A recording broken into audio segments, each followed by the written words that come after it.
सद्गुरु के मुखार बिंदु से निकली भाव भरी वाणी को निरंतर सुनने और जीवन को सुंदर, सरल, कोमल बनाने के लिए पहले इस चैनल को सब्सक्राइब करें और बेल आइकन दबाएं।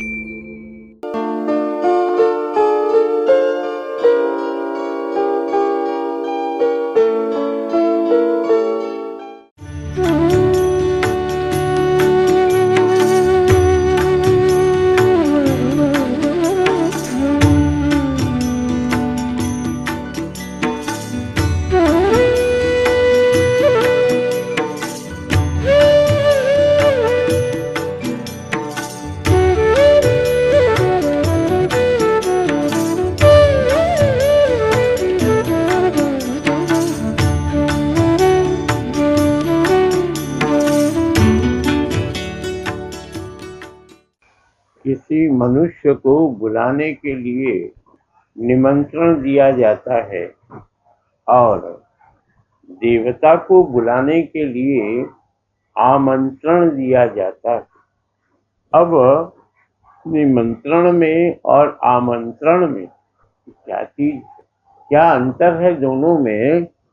आमंत्रण मंत्र के द्वारा, प्रार्थना के द्वारा यदि हम देवता को बुलाते हैं तो ये भी एक परिपाटी है, पहले से चली आ रही है। और निमंत्रण तो जिसे हम श्रद्धा की दृष्टि से देखते हैं या अपना निकट संबंधी मानते हैं, उसे हम निमंत्रण देते हैं। तो भगवान के लिए आमंत्रण होगा कि निमंत्रण? यदि ये दोनों बातें देखी जाएं तो ये कहना होगा कि आमंत्रण होता है देवता के लिए, भगवान के लिए नहीं, और निमंत्रण होता है किसी व्यक्ति विशेष को कुछ खिलाने पिलाने के लिए। यहाँ भी भगवान का कहीं पता नहीं। तो भगवान को बुलाने के लिए क्या करना है भाई? बात इतनी है कि अपना भ्रम मिटा और भगवान सम्मुख। जब तक मनुष्य भ्रम में पड़ा हुआ है तब तक यह संसार अनेक रूप दिखलाता है, और भय दूर हुआ भगवान समीप है, भ्रम दूर हुआ भगवान समीप है। कुछ लोगों का ये कहना है कि नाम जप करने से प्रभु का आगमन बहुत शीघ्र होता है। बात यह है कि मन को स्थिर करने के लिए नाम जपा जाता है और मन को लगाने के लिए नाम जपने से भी बढ़कर भीतर की एक भावना है, जहाँ जपना नहीं अपना बनाना पड़ता है। ये जपना और अपना, ये भी दो शब्द हैं। जो अपना है उसको जपना क्या? जपना उसको जो अभी तक हम अपना नहीं मानते उसके लिए जपना है, और जिसे हम अपना मानते हैं उसके लिए जपना क्या? जो अपना है उसके लिए निमंत्रण क्या? उसके लिए आमंत्रण क्या? ये निमंत्रण आमंत्रण ये जो है ये किसी और के लिए है, जो यथार्थ में अपना नहीं। इस अपने में भी अंतर है कि जितने संपर्क हैं ये शरीर के हैं। भाई है, बंधु है, पिता है, पुत्र है, कलत्र है, जो कुछ है ये शरीर के संबंध है। और मन का संबंध ये कुछ और होता है। मन के अनुसार ही तो मनुष्य इस जग में आया। क्या करने के लिए? मन को बहलाने के लिए आया था, मन को बहलाने के लिए। लेकिन संसार में आते ही उसने चिंता से परिचय कर लिया, और जिस दिन उसने चिंता को अपनाया उसी दिन से वह भूल बैठ। जो अपना है ये चिंता, ये दुख, ये घृणा, ये ईर्ष्या, ये द्वेष, न जाने क्यों मनुष्य के पीछे लगे हैं। हो सकता है जैसे कि चींटी जहाँ मीठा होता है वहीं पहुंच जाती, और आज मनुष्य की भी यही अवस्था हो रही है। ये दुख, चिंता, घृणा, ईर्ष्या चींटी की तरह मनुष्य के समीप जाकर के उसके भीतर में जो कोमल भाव है, जिस कोमलता से वो प्रभु को याद करके मुग्ध हो जाता, उन्हीं चीजों को ये दुख, चिंता, घृणा रूपी चींटियां खा डाल, और तब मनुष्य की ऐसी अवस्था होती है कि जैसे चींटी एक तिलचट्टे को, जो इतना बड़ा होता है, उस बड़े तिलचट्टे को भी अनेक चींटियां मिल करके घसीट करके ले जाती हैं। इसी तरह से ये चिंता, घृणा, द्वेष, ईर्ष्या इत्यादि है, ये मनुष्य को संसार में की तरफ लेती जाती, पहुंचाती जाती है। अभी तक मनुष्य समझ नहीं पाया कि मैं कैसे चिंता से मुक्त हूँ। तो महापुरुषों ने कहा कि चिंता से मुक्त होने का यह है काम, ये रास्ता है कि तुम निश्चिंत हो जाओ। लेकिन निश्चिंत हो जाए किसके बल पर? कौन है जो उसे निश्चिंत कर देगा? संपूर्ण ऊपर से नीचे तक जितने देवता हैं वो भी चिंता ग्रसित हैं, और मनुष्य की तो बातें ही क्या, सब तो चिंता के घेरे में घिरे हुए हैं। निश्चिंत कौन करेगा? निश्चिंत वही करेगा जो स्वयं निश्चिंत। निश्चिंत कैसे हुआ मनुष्य नहीं देखता, और सिर्फ जो निश्चिंत हो गया है उसके समीप जाकर के प्रार्थना करता है, हाथ जोड़ता है कि आप हमें निश्चिंत कर दीजिए। अब ये तो वो नहीं जानता भाई ये निश्चिंत हुआ है कोई आधार लेकर। हम भी यदि वही आधार लेकर के बैठे तो हम भी निश्चिंत हो जाएं। हम जिनकी पूजा करते हैं, जिनको हम महात्मा कहते हैं, महापुरुष कहते हैं, चेतन स्वरूप कहते हैं, आखिर वो निश्चिंत कैसे हो गए? वो निश्चिंत ऐसे हो गए कि उनको एक बहुत बड़ा आधार मिला। ये आधार क्या है? नदी में बाढ़ आई हुई है और एक छोटे से प्राणी को एक लकड़ी का आधार मिल गया, सहारा मिल गया। उस लकड़ी पर वो बैठ गया और अब वो पानी बह रहा है, तो वो जानता है यदि मैं इस लकड़ी का आधार छोड़ दूं तो मेरी क्या हालत हो, पानी के साथ बह जाऊंगा और मेरा कहीं भी स्थान नहीं रहेगा। किंतु जब वो लकड़ी का आधार पकड़ लेता है, उस समय लकड़ी बहती रहती है लेकिन वो नहीं बहता। ये दुनिया चलती रहेगी और जलती रहेगी, किंतु भगवान का जो भक्त है, जिसने प्रभु आधार ले रखा है, वो तो निश्चिंत है। क्यों? क्योंकि उसका तो राम रखवाला हो जाता है। मनुष्य कहाँ तक अपनी रक्षा करने का प्रयत्न कर सकता है, चेष्टा कर सकता है? सफलता तो प्रभु की कृपा के बल पर। मनुष्य कितना ही भजन भाव क्यों न करे, जब तक उसके भीतर ये भाव नहीं आता कि ये तो मैं अपने मन को स्थिर करने के लिए भजन जप इत्यादि करता हूँ, वस्तुतः मेरा आधार तो प्रभु है। लेकिन जो व्यक्ति केवल जप तप को, इन्हीं को प्रधानता देता हुआ जीवन व्यतीत करता है, वो कुछ भ्रम में पड़ा हुआ है। जब तक सहायक हो सकते हैं, लेकिन आधार तो प्रभु का ही उसे निश्चिंत कर सकता है, चिंता रहित कर सकता है। जब तक मनुष्य आधार नहीं पकड़ता, तब तक उसे कहीं कुछ वस्तु प्राप्त नहीं होती। कहते हैं आधार पकड़ने के पहले मनुष्य को अहंकार गिरा देना पड़ता है, और ये अहंकार न जाने क्यों मनुष्य इस सड़े गले विचार को अपने साथ लेकर के अनेक जन्मों से चला आ रहा है। ये अहंकार ही मनुष्य को ऐसे स्थान पर पहुंचा देता है कि जहां से निकलना उसके लिए एक जन्म तो क्या अनेक जन्मों में भी सहायक नहीं है।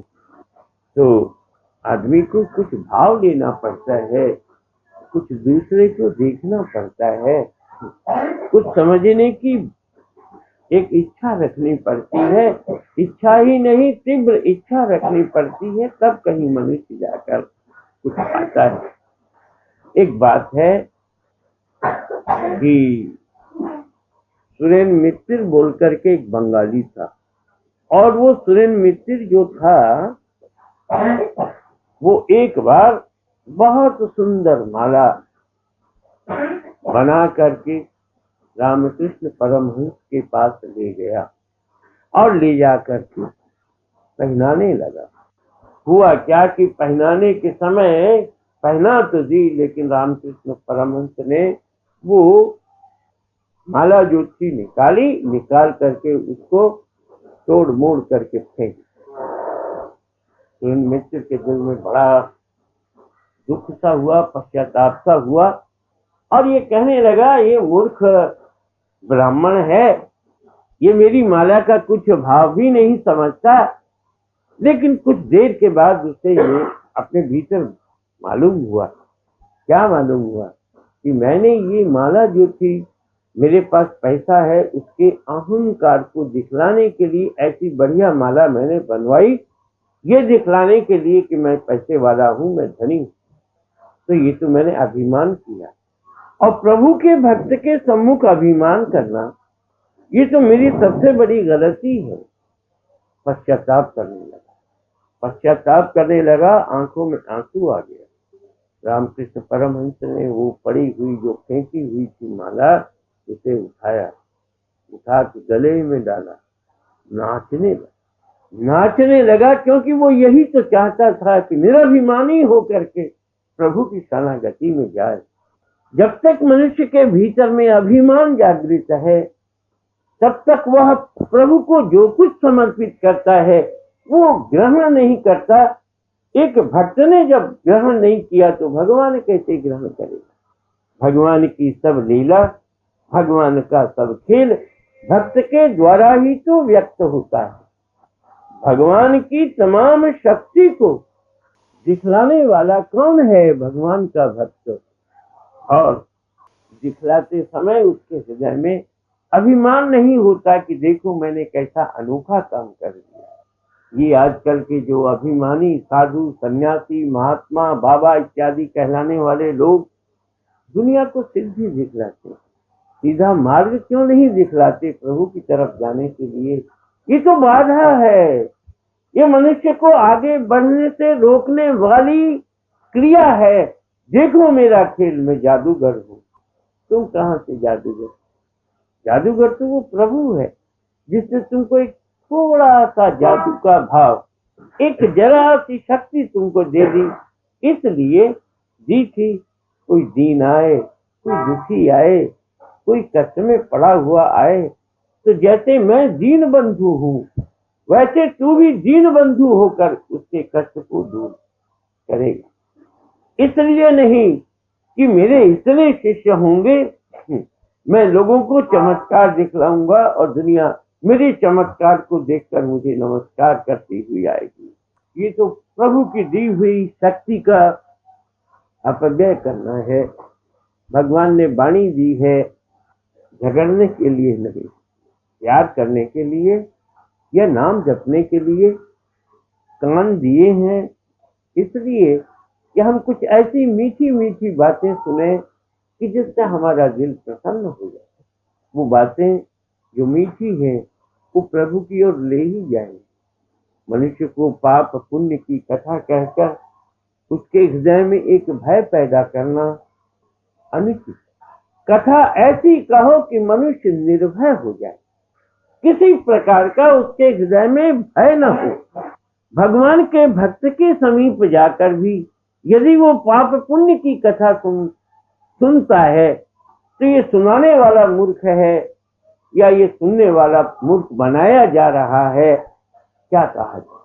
किंतु इस दुनिया के बड़े अनोखे खेल देखे, जिनको जरा सी शक्ति मिली बस वो शक्ति पाकर के नाचने लगा, लेकिन उस प्रभु की कृपा का रूप संसार के सम्मुख नहीं रखा कि जिसकी कृपा के बल पर उसे थोड़ा सा एक प्रकाश।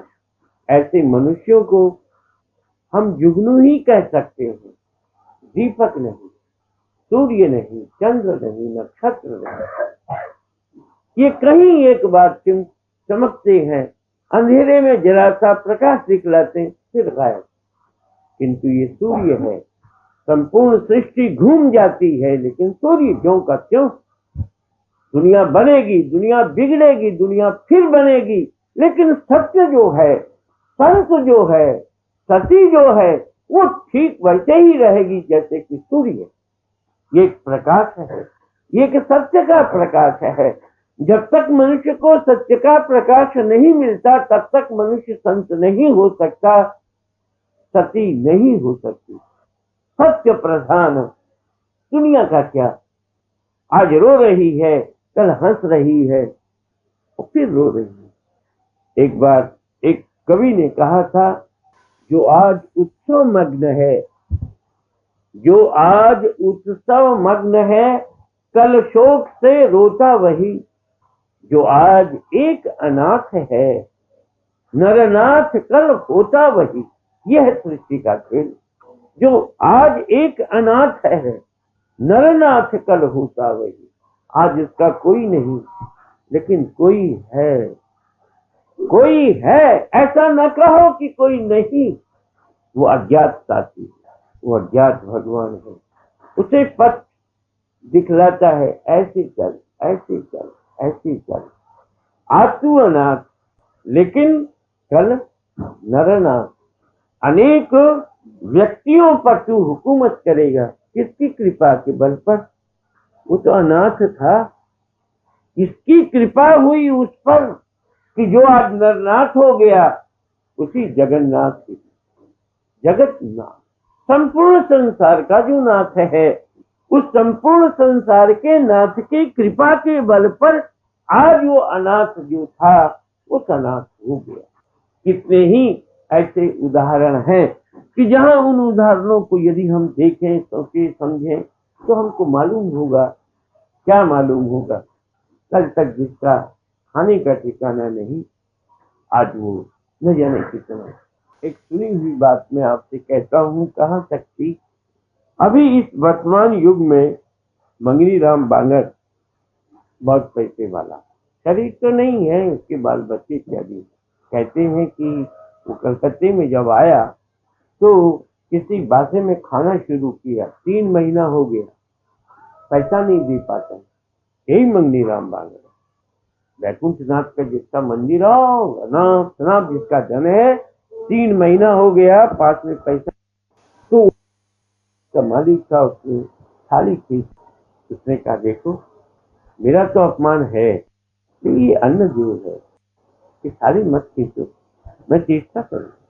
और आज वही जिसकी थाली खींची गई थी, आज उसके धन का कुछ खींच, आंखों देखी बात लोगों की। और इसी तरह से और भी बहुत है, जहां आप धन का वैभव देखती है, सोचिए और समझिए कि किसी की बहुत बड़ी कृपा के बल पर ही वो दुनिया का खेल देख रहे हैं, धन का बल देख रहे हैं। लेकिन बस मनुष्य ने यहीं तक प्रभु की कृपा का फल देखा। धन और जन के भीतर ही वो नाचता कूदता रहा। किंतु भगवान का जो भक्त होता है तो केवल भगवान को ही देखता है।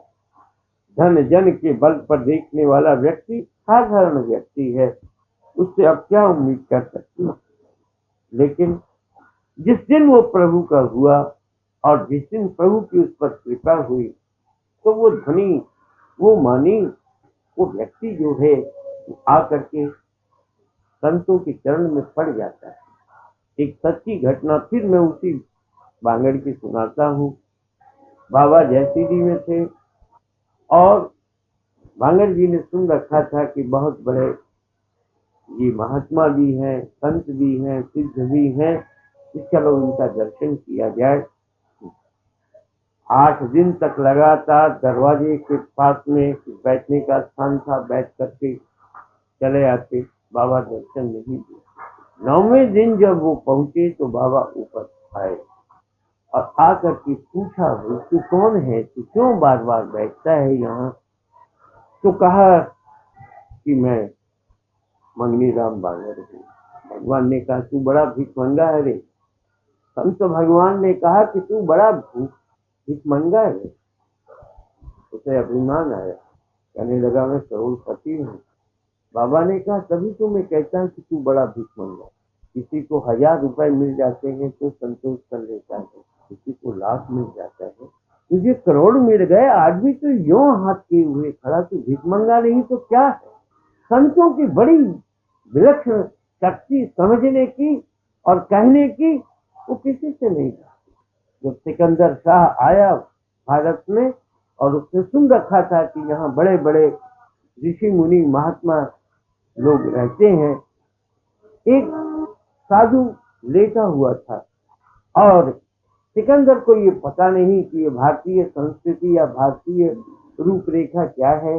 वो उनके मस्तक की तरफ खड़ा हो गया। सिकंदर, साधु ने कहा अरे कौन है तू बाबा, कि भगवान की दी हुई जो धूप है उस पर भी तू बाधा पहुंचाता है, कौन आ गया तू। तो जो दुभाषिया था उसने कहा कि ये कहता है, इस तरह साधु जी कह रहे हैं। तो कहा क्या किया जाए, कहने लगे पैरों की तरफ खड़े हैं, कुछ लेना है, कुछ समझना है, साधु को कुछ समझना है तो पैरों की तरफ खड़े हो, सर के ऊपर पैर की तरफ खड़ा होकर के कह मुझे शांति चाहिए। मैंने आधी दुनिया को अपने अधिकार में कर लिया है लेकिन मैं शांत नहीं हो पाया, मुझे शांति चाहिए। महात्मा ने कहा सचमुच तू शांति चाहता है या केवल कहने के लिए शांति। उसने कहा नहीं, यथार्थ में शांति का। कहने लगे ये सब जितना जो कुछ मैंने अपने अधिकार में किया है ये तेरी शक्ति नहीं, ये तेरी शक्ति नहीं, ये तो शक्ति वाले की शक्ति है कि तेने आधी दुनिया पर विजय प्राप्त की है। उसी को अर्पण कर दे, उसी के चरणों में अर्पण कर। बहुत अच्छी बातें लगी सिकंदर को और वो कहने लगा महाराज आप मेरी बात कर। अरे कहा बाबा हम लोग तो यूं ही आराम से रहने वाले, प्रभु ने जहाँ जगह दे दी वहीं ये काम करने लगे, हमें तो अपने साथ ले जाकर के क्या करेंगे, छोड़ पड़े। लेकिन वो पैरों में पड़ गया, पैर पकड़ के कहने लगा मैं अब आपके यहाँ तो। यात्रा होती रही और वो साधु जो थे बहुत अच्छी से अच्छी बातें उनको सुनाते रहे। एक स्थान पर पहुंचे, पहुंच करके कहा सिकंदर अब मैं और आगे नहीं जाऊंगा, मेरी चिता बनाओ, मेरे लिए चिता बनाओ।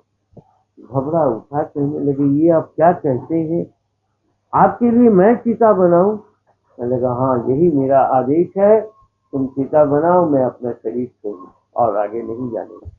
उनकी आज्ञा के अनुसार उसे काम करना ही पड़ा। चिता बन गई, अग्नि का संस्कार होने वाला था। सिकंदर घबरा गया, उसने ये देखा कि जिसको मैंने गुरु माना है कि ये ढलते समय चिल्ला न उठे और तब दुनिया मुझ पर थूकेगी कि तूने कैसे आदमी को गुरु बनाया जो अग्नि में प्रवेश करने के समय चिल्लाने लगा, रोने लगा। चारों तरफ उसने जो उसके बाजा बजाने वाले थे उनसे कहा कि इतने जोर से तुम बाजा बजाओ ताकि इनकी आवाज कहीं किसी के कान तक न पहुंच सके।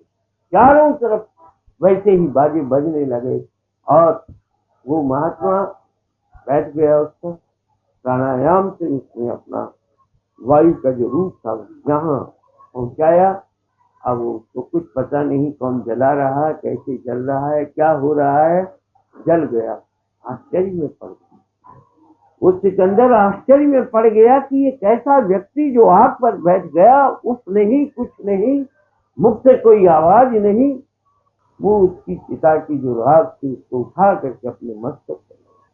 धन्य है ये भारत और धन्य है यहाँ के सभी साधु जो मरते समय जिनके कहीं कुछ भी नहीं, किंतु ये सब अवस्था किसकी होती है, ये सब अवस्था उनकी होती है जो प्रभु के प्यार में मतवाले हुए। जब तक मतवाला नहीं होता है मनुष्य प्रभु के नाम पर, तब तक उसके भीतर वो शक्ति, वो भक्ति, वो प्रेम, वो आनंद नहीं आता। आधार प्रारंभ में और ये आधार ही अंत में, ये अंत तक ये आधार जो है वो फिर उसे निराधार नहीं होने देगा, चिंता ग्रसित नहीं होने देगा, ले चलेगा।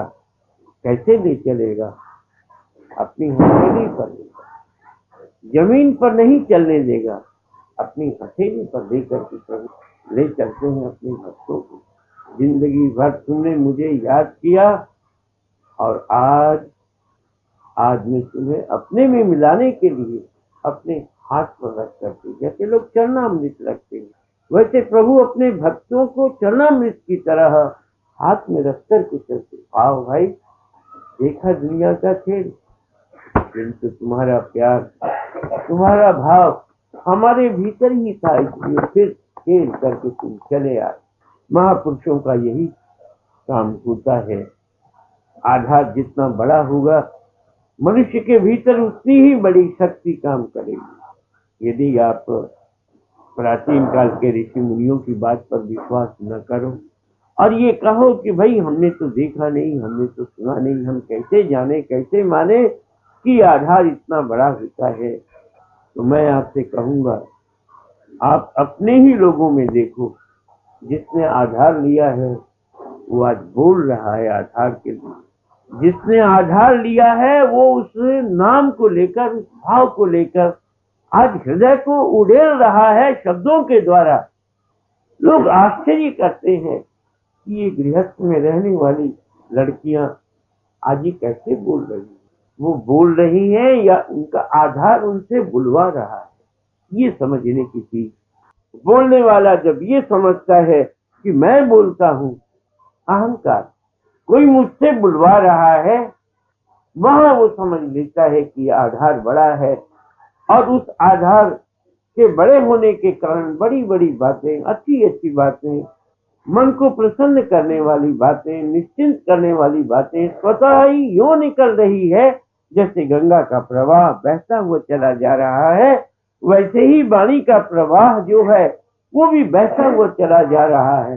न जाने कौन भीतर बिना बजा रहा है, न जाने कौन बैठ करके कहलवा रहा है, तो जानती नहीं, उनको पता नहीं। ये चीज आप वर्तमान काल में भी देख सकती हैं। आपके यहाँ सत्संग सदन में भी, बाहर भी, सब पर गुरु कृपा है।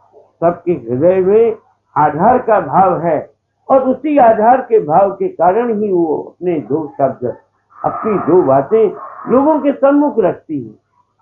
और जहां आधार का भाव छूटा नहीं, कि आप समझो दूसरे शब्दों में भाग्य छूटा नहीं। जब तक पकड़ रखा है तब तक डूबने का डर नहीं। जैसे अभी आपको बताया ना शुरू में, एक लकड़ी के ऊपर कोई बैठा हुआ है, पानी बह रहा, वो डूबेगा नहीं क्योंकि उसने आधार पकड़ रखा है। तो जिसने संत का आधार लिया है, सत्य का आधार लिया है, प्रभु की भक्ति का आधार लिया है, वो कभी डूबेगा नहीं। आज की बातें कुछ अटपटी सी मालूम हो सकती हैं, लेकिन अटपटी नहीं है, यथार्थ बातें हैं। जब तक मनुष्य आधार को पकड़ करके नहीं चलेगा, तब तक मनुष्य को शांति नहीं मिल सकती। बस आज यही।